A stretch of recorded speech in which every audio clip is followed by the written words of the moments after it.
Well, for many years, best-selling Israeli author and photojournalist Lihi Lapid has been a voice for the voiceless in Israeli society. She's been a champion of women's rights, an advocate for disability rights, and since October 7th has been one of the most prominent voices raising awareness for our hostages who were kidnapped by Hamas on October 7th. Now her third novel, On Her Own, has just been released in English, telling the moving story of how love and support can grow even in the most unusual and difficult of circumstances. Here to speak with us in studio is Lihi Lapid. Lihi, first of all, thank you so much for joining us today. Thank you for inviting me. Gladly. I want to begin by talking about this book, On Her Own. What can you tell us about this story, and what is the message behind this book? Wow, it's a story about a weird friendship between two strangers. A girl, 18-year-old, that runs away from home, and she hides in a stairwell in Tel Aviv, and at the middle of the night, an old woman is going down the stairs, looks at her, at Nina, this young woman. She looks at her and she says, Dana, you came back for me. She's not Dana, but she goes to live with Carmela.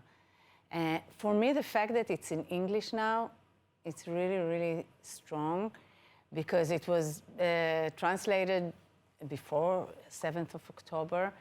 But Carmela, the old woman, is a woman that lost her son in the army 30 years ago, and she still misses him.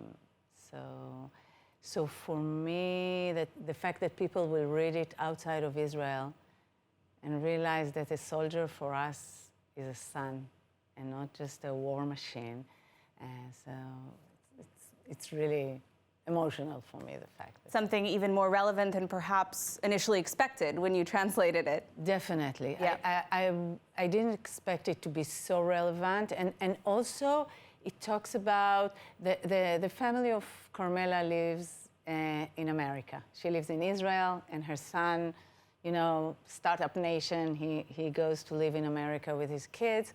So this whole question of Israelis in America and Jews in America and the whole relationship transatlantic, it's more relevant today than ever.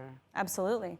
Now, you are a leading feminist voice in Israel. One of your other best-selling books, Women of Valor, focused on the true life stories of Israeli women overcoming incredible pressures in the state of Israel, including your experience raising a child with special needs. How has your life experience as a professional, as a mother, as the wife of a former prime minister, how has that impacted your writing and inspired you to speak about these issues? I was a news photographer. I was a tough woman with short hair, motorbike, and when the kids were born, I realized that it's not so easy to do. This whole I can do anything better than you, and I discovered I'm a woman, and going from being this tough news photographer to be a mother.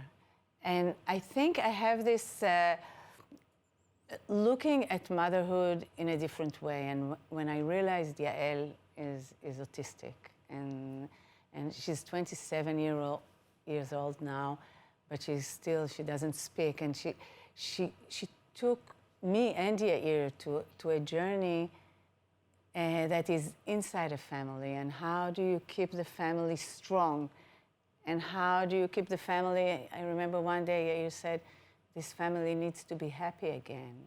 And I was thinking, how can I do it when I'm so sad? So finding the strength, I think it's inside and outside, in the family and out there in the public arena. Now, there's a recurring theme in a lot of your writings, and that is the resilience of the Israeli society, in particular, Israeli women, even in some of the most difficult situations, as you just spoke about. In a way, they're stories of hope in very dark times, as you mentioned, even more relevant today than perhaps when you initially wrote it. Has this resilience that we see from Israeli society, particularly women, impacted your writing and your professional career? I think it does, because I remember one day that I talked to someone abroad, and I said that when I went to the ultrasound and the doctor said, it's a boy, immediately I saw a soldier. Like it's something, and you know, when we teach our kids, you need to be strong in front of your classmates because you are in the army in a moment. So yes, I think we are a bit tough here in Israel, and women are tough, but we have a long way to go. You know, when I hear about the tatzpitaniot, I don't know how you say it in English, that no one listened to them. Yes. And so I say we have a lot to do more in women's empowering here in Israel. Absolutely.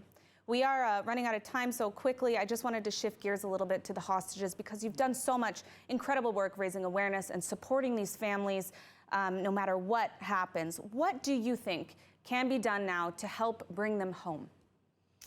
I think there's a deal, and we need to take it. We just need to bring them back home.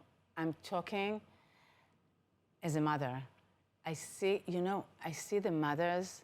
I met them at the beginning, and time goes by, and they're thin as leaves. You know, when I come to hug, I hugged Lihi's mother, Lihi Lapid's mother, and I was afraid because she's so fragile already. And to know that your daughter is there with those horrible people, I think we are obliged to bring them back home, do anything we can. Absolutely. Well, we are unfortunately out of time, but I want to thank you for everything that you're doing, and also, of course, encourage all of our viewers to purchase on our own. It is available now in English. Thank you so much. Thank you.